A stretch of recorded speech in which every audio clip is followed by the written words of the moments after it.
안녕하세요, 오피디입니다.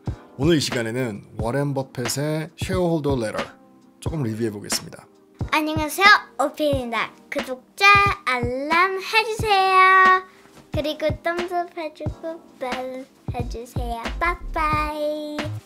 이제 워렌 버핏이 CEO로 있는 회사가 이제 버크셔 해서웨이인데, 워렌 버핏이 자기 회사의 주주들, 자기 회사의 주식을 갖고 있는 주주들에게 매해 편지를 씁니다. 그래서 어떻게 투자를 했고 어떤 생각으로 투자를 하고 있으며 뭐 자기의 투자 철학은 이렇다, 뭐 이런 거를 이제 자기 주주들이랑 나누는데요. 그게 주주들한테만 가는 게 아니라 모든 사람이 볼 수 있도록 워렌 버핏 버크셔 해서웨이 웹사이트에 가면 다운로드를 할 수가 있습니다. 이제 옛날부터 이 쉐어홀더 레터가 미국에서 이제 투자하는 사람들에게는 어떻게 보면 정말 바이블과 같은, 특히나 가치 투자를 좋아하는 사람들에게는 바이블과 같은 그런 편지라고 할 수가 있어요. 뭐 어떻게 투자를 했다, 여기 얼마에 투자를 했다, 어떤 회사가 좋다, 이런 얘기는 하나도 없고, 이제 워렌 버핏이나 찰리 먼거가 어떤 생각을 하고 어떤 투자 철학을 갖고 투자를 하는지 거기에 상세하게 쓰여져 있습니다. 이제 그런 것만 모아놓은 책들도 굉장히 많아요. 그래서 저도 몇 권을 읽었고, 매일 편지가 나올 때마다 웹사이트에다가 업데이트를 해주는데, 그걸 이제 보고 어떻게 보면 그냥 쓱 훑어보기는 합니다. 그리고 그거를 이제 요약해 놓은 그런 뭐 뉴스나 아래글 같은 게 있어서 그걸 보는데요. 올해는 여러분과 좀 나눠도 좋겠다라는 생각을 했어요. 이제 제일 큰 이유는 작년에 팬데믹이 오면서 굉장히 테크주가 핫했을 때 워렌 버핏이 외면을 받았죠. 사람들이 뭐 다 그랬죠. 워렌 버핏은 한물 갔다. 그리고 제가 영상을 만들 때도 워렌 버핏의 가치 투자에 대해서 만들고, 아니면 가치 투자에 적합한 회사들을 리뷰할 때는 뷰수가 안 나오고 뭐 이런 거를 봤는데요. 요즘에 다시 워렌 버핏의 투자가 굉장히 관심을 받고 있죠. 왜냐하면 테크주가 좀 시들어지고 다시 또 워렌 버핏에 투자한 회사들이 두각을 나타내고 있기 때문에 뭐 그렇지 않나 생각이 되어집니다. 그래서 여러분과 올해는 좀 나눴으면 좋겠다. 그리고 제가 읽어보니까 아주 좋은 포인트들이 있어서 여러분과 나누려고 합니다. 제가 요 밑에다가 링크를 걸어 두겠습니다. 그래서 그걸 클릭하시면 워렌 버핏이 쓴 편지를 볼 수가 있습니다. 그리고 제가 지금 영상에 이렇게 조금씩 띄워드릴 건데요. 그 띄워드리는 거는 모두 다 워렌 버핏의 편지에서 이렇게 스크랩 해가지고 보여드리는 거니까, 그게 바로 워렌 버핏이 쓴 편지입니다. 제가 쭉 읽어보고 제 마음에 와닿았던 4가지 정도의 포인트를 여러분과 나누려고 합니다. 어떻게 보면 제 영상에서 계속 얘기했던 그런 부분들이 많은 것 같아요. 그럼 바로 보겠습니다. 보시면 제가 읽으면서 제일 좀 마음에 와닿았던 그런 거가 바로 이거예요. 이제 찰리 먼거랑 나는 스탁 피커가 아니다, 비즈니스 피커다, 이렇게 얘기를 하고 있어요. 한마디로 말하면 나는 주식을 고르는 사람이 아니다, 나는 회사를 고르는 사람이다. 비즈니스에다 투자를 하는 것이지 스탁을 사는 게 아니다, 주식을 사는 게 아니다, 뭐 이런 띠이에요. 뭐 제 영상을 많이 보신 분들은 아시겠지만 저 또한 그러려고 노력을 많이 합니다. 이 주식에 투자한다는 거는 어떤 주식을 사는 것이 아니다, 어떤 티켓을 사서 그 티켓이 오르면 팔고 뭐 내리면 사고, 그래서 돈 벌어주는 어떤 티켓, 뭐 로또, 이런 게 아니다 라는 게 철학이죠, 이 워렌 버핏의. 근데 이 얘기를 또 하고 있습니다. 그래서 스탁 피커 뭐 이렇게 얘기하잖아요. 주식을 고르는 사람들. 그래서 굉장히 잘하는 사람을 greatest stock picker 하면은 뭐 워렌 버핏 이렇게 얘기하는데, 워렌 버핏 자신은 주식을 고르는 사람이 아니라 비즈니스를 고르는 사람, 비즈니스 피커다라고 얘기를 하고 있어요. 이제 이 얘기의 제일 핵심적인 부분은, 비즈니스는 숏텀의 어떤 결과를 보여주지 않아요.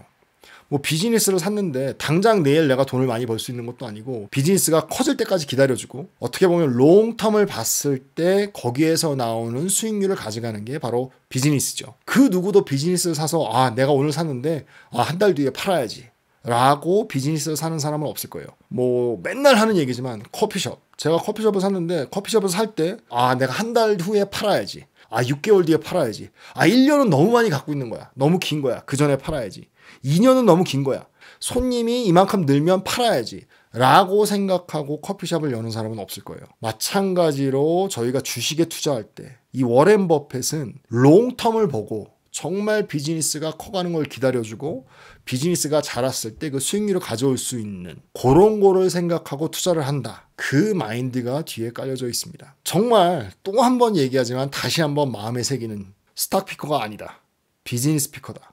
그리고 이제 제가 두 번째로 좀 마음에 와 닿았던 얘기가 바로 팀 쿡과 애플에 대한 얘기였어요. 이렇게 보시면 애플이 굉장한 어닝을 보여줬다라고 얘기를 하고 있고요. 이 애플에서만 받은 어닝, 그러니까 애플에서만 번 돈이 작년에 5.6 빌리언 달러래요. 1불이 1,000원이었을 때 5.6조 원을 벌어들인 거예요. 애플에서만. 그리고 이 애플이 굉장한 비즈니스라고 칭찬을 하고 있어요. 그리고 애플에서만 나온 배당이 작년에 785 밀리언 달러예요. 그러니까 작년에 배당으로만 받은 돈이 1불이 1,000원이었을 때 7,850억을 받았습니다. 배당으로. 그렇기 때문에 굉장히 애플을 지금 사랑하고 있고, 어떻게 보면 이 버크셔 해서웨이, 이 워렌 버핏의 포트폴리오의 거의 48%에서 50%를 왔다 갔다 하는 그런 양을 애플로 갖고 있어요. 그렇게 많은 양에 투자한 것도 대단하지만 그 투자가 성공을 해서 1년에 배당만 7,850억, 그리고 애플로 인해서 벌어들인 수익, 그러니까 그 차액, 팔지는 않았지만 그게 5.6 빌리언 달러 1년에. 굉장한 거죠. 근데 거기서 멈추지 않고 지금 워렌 버핏은 팀 쿡을 굉장히 칭찬하고 있습니다. 이제 애플 프로덕트가 first love로, 그러니까 첫 번째 사랑으로 애플 프로덕트를 샀을 때 그거에서 시작해서 모든 다른 것들, 정말 좋은 점들은 팀 쿡의 매니지하는 능력에서 나온다라고 얘기를 하고 있어요. 그러니까 애플 프로덕트를 봤을 때 정말 첫사랑은 애플이 좋아서, 애플 프로덕트가 좋아서 사지만 사람들이, 그렇지만 이 모든 다른 것들, 모든 다른 애스펙트들은 이 팀 쿡의 매니지먼트에서 나온다. 이 애플이 대단한 거는 그렇게 얘기를 하고 있습니다. 그래서 이 팀 쿡이 매니지하는 이 팀 쿡의 CEO 능력을 굉장히 높게 사고 있고 굉장히 칭찬하고 있습니다. 제가 옛날에 애플 리뷰하면서도 말씀드렸는데요. 제가 팀 쿡을 굉장히 좋아해요. 뭐 어떤 사람들은 이제 스티브 잡스가 대단하고 스티브 잡스 때문에 애플이 있다, 그리고 애플에는 스티브 잡스밖에 없다라고 얘기하시는 분들도 있습니다. 물론 그게 틀린 말은 아닌 것 같아요. 뭐 스티브 잡스가 애플을 만들게 되고, 만약에 스티브 잡스가 없었다면 지금의 애플은 있을 수가 없었겠죠. 아이폰도 없었겠죠. 뭐 저는 그거를 부정하고 싶지는 않습니다. 하지만 이 팀 쿡이 하는 일은 스티브 잡스가 한 일에 버금가는 것 같아요. 감히 말씀드리지만 완전히 다른 CEO죠. 이 스티브 잡스는 창조적이고 어떤 디자인에 대해서는 천재적인 능력을 갖고 있고, 굉장히 그 철저한 관리, 그리고 철저한 디자인 능력, 신념, 그런 게 있어서 지금의 애플을 만들어냈다라고 한다면 이 팀 쿡이 한 일은 정말 비즈니스를 살려낸 거죠. 진정한 비즈니스맨이 팀 쿡인 것 같아요.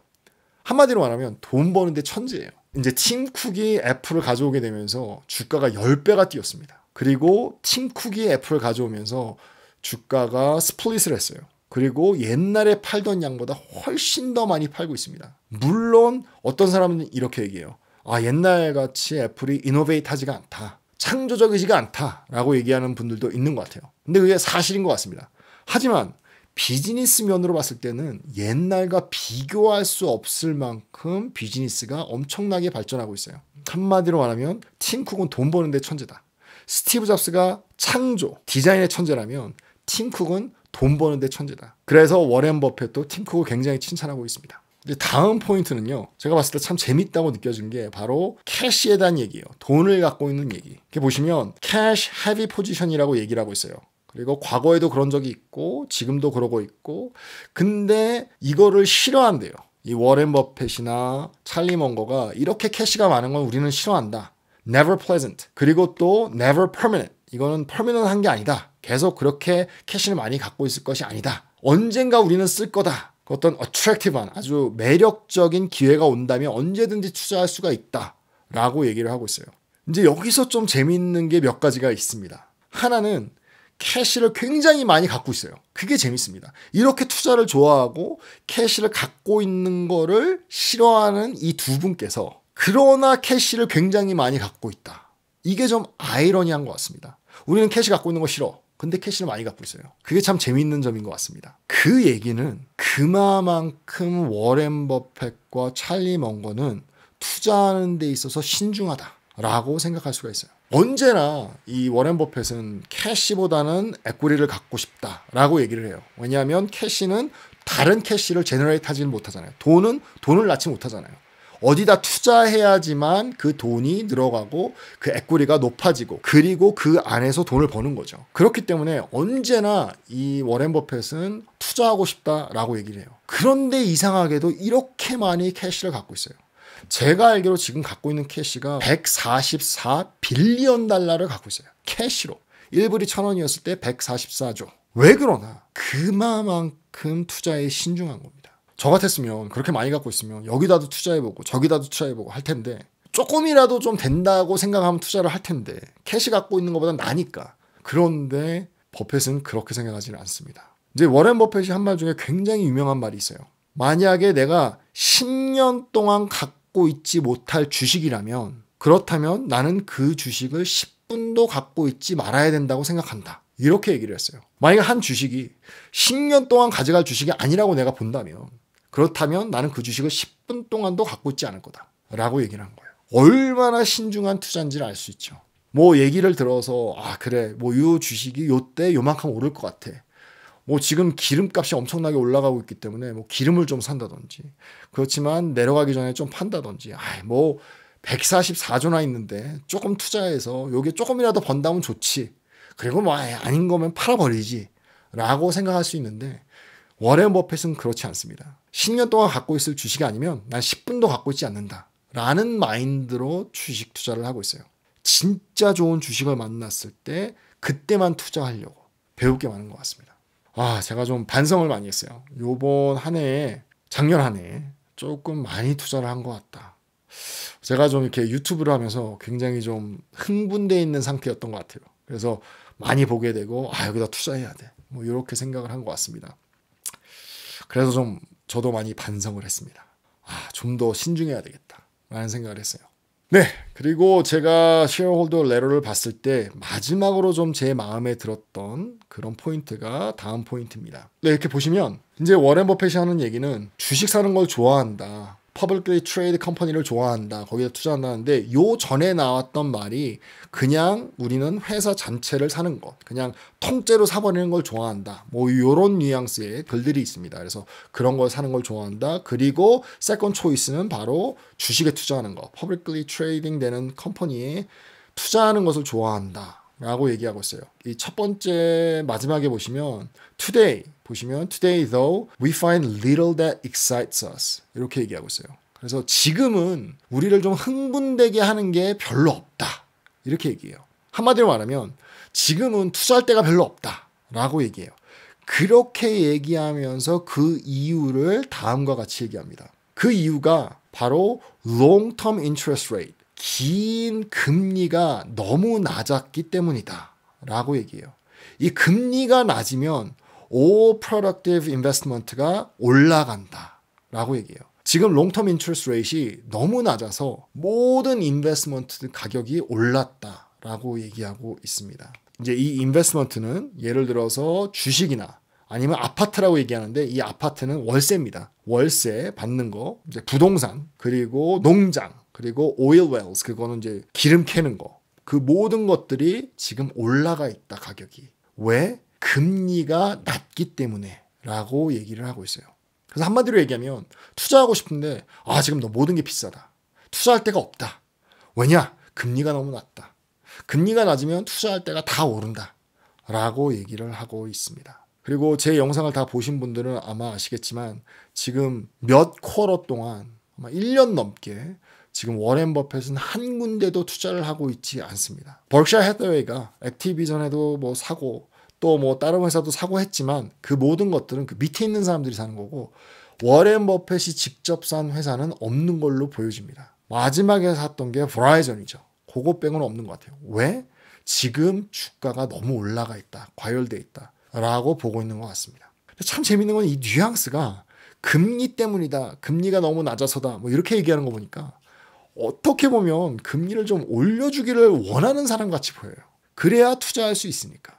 이제 우리같이 보통 사람들은 금리가 계속 낮아져야 돼. 금리 오르면 안 돼. 우리가 투자한 게 다 떨어져. 지금 내가 갖고 있는 슈레딩거가 업스타트가 내 애플 주식이 떨어져. 이렇게 걱정을 하잖아요. 금리가 올라가면 안 돼. 막 이렇게 생각하잖아요. 근데 이 워렌 버핏은 지금 이 편지를 가만히 읽어보면 좀 뉘앙스가 이래요. 지금 금리가 너무 낮아서 투자할 데가 없어. 이렇게 얘기하는 것 같아요. 그 얘기는 금리를 좀 높여야 돼. 그래야 주가가 떨어지고 그래야 우리가 투자할 수가 있어. 라고 얘기하는 것 같습니다. 거기서 또 좀 배우는 점이 있어요. 이 사람은 정말 대단한 사람이구나. 내가 지금 갖고 있는 투자를 보는 것이 아니라 정말 내가 어디다 투자해야 될지를 보는 사람인 것 같아요. 저 같은 경우만 해도 굉장히 내가 갖고 있는 게 떨어지면 마음이 상하고 이거 어떻게 해야 되지? 이거 안 되는데 내 주가가 좀 올라야 되는데 이렇게 생각하는데 이 워렌 버핏 같은 사람은 내가 갖고 있는 거 갖고 있는 거고 더 어디다 투자하지? 더 돈을 어떻게 벌지? 이건 이거고 이건 언제든지 팔 수가 있고 언젠가 오르니까 좋은 회사라면 그렇게 보여지는 것 같습니다. 정말로 투자하기 위해 주가가 내려가기를 원하는 사람 그리고 멀리 봐서 진정으로 큰 수익률을 가져가는 사람 그리고 10년 동안 갖고 있지 않을 거면 10분도 갖고 있지 않을 주식 대단한 것 같습니다. 참 배울 점이 많다고 생각해요. 다시 한번 말씀드리지만 제 밑에 링크를 걸어두겠습니다. 한번 읽어보시면 굉장히 도움이 될 것 같습니다. 네, 오늘은 워렌 버핏의 쉐어홀더 레터를 제가 보고 제 마음에 와 닿았던 부분을 여러분과 좀 나눴습니다. 여러분께 좀 도움이 됐으면 좋겠어요. 한번 읽어보시고 다시 한번 마음을 좀 가다듬고 투자하시면 좋을 것 같습니다. 지금까지 OPD였습니다. 감사합니다.